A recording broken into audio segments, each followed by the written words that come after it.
Florida's Libertarian Party backs Amendment 3, recreational marijuana ballot measure. The Libertarian Party of Florida on Tuesday endorsed the recreational marijuana amendment appearing on the state's 2024 election ballot.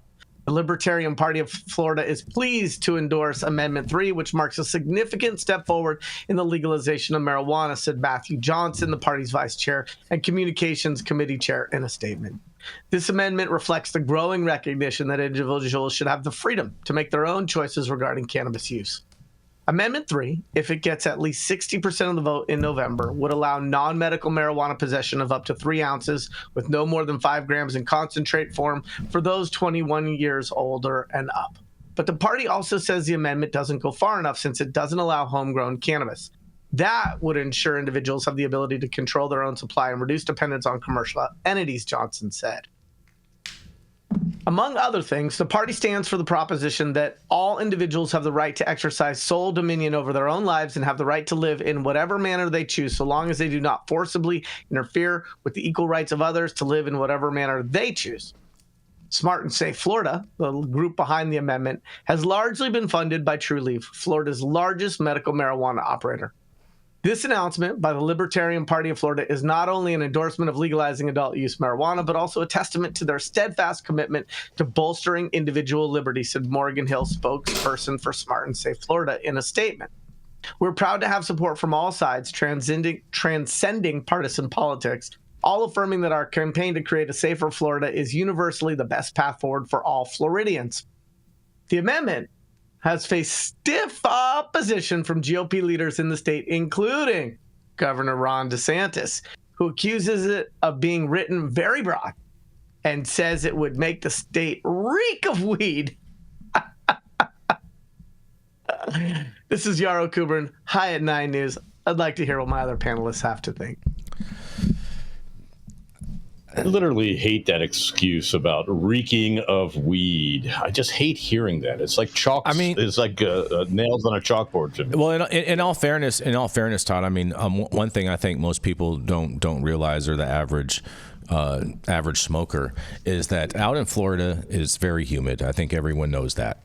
But what most people don't know is that that humidity, with all that moisture in the air, when you are smoking that loud out in the streets, the humidity really masks a lot of that smell from 100 feet away, anything like that. It's not like that like it is out here in California.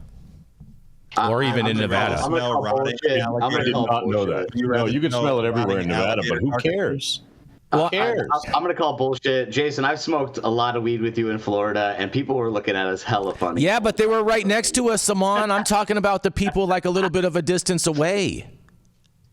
I mean, hey, Saman, they were looking at y'all funny because they couldn't tell if you were Hispanic or Indian. They knew you were or Middle Eastern. They didn't know how to handle or Cuban. He could have been Cuban. If the government asked, I'm Italian. You could have been Cuban. Hey. That's right. Yeah. Hey, man. Mm-hmm. What my empanada? These damn snowbirds are taking over. And Michael Minardi, who's in the chat and has been on the show, he's an attorney out there in Florida. He said people will bring 20 joints to schools. LOL. and so joints. There'll be K2 and spice joints. Well, no. By the campaign. I was for a while. I was trying to figure out exactly why he said 20. I was like, why did he come up with that? How did that number pop in his head? Because he didn't just pull that number out of nowhere. Like, he has some reason for using it, and I finally figured it out. And it actually makes a lot of sense if you understand how he's thinking and how he's viewing it. So the number 20, dude, he's snitching on himself. So the number 20 is how many cigarettes are in a pack of cigarettes, and so he's envisioning everyone selling packs of weed cigarettes in his mind when he's saying this. Ain't nobody buy packs of cigarettes but that is exactly what he is envisioning. That's exactly what he is envisioning. Here's what I'm envisioning. Besides the fact that I have to do the Irish goodbye and hop, I'm envisioning a world in which Jason, a staunch Republican advocate who has complimented Ron DeSantis on this show, I'm envisioning a world where you can explain to me why the leader of that party in that state is opposed to this expansion of personal freedoms and liberties. He needs to evolve on the issue. I've said that plenty of times. I'm not sticking up for his position on that. I stick up for his positions on a lot of other issues. But no, he needs to evolve on this issue 100%.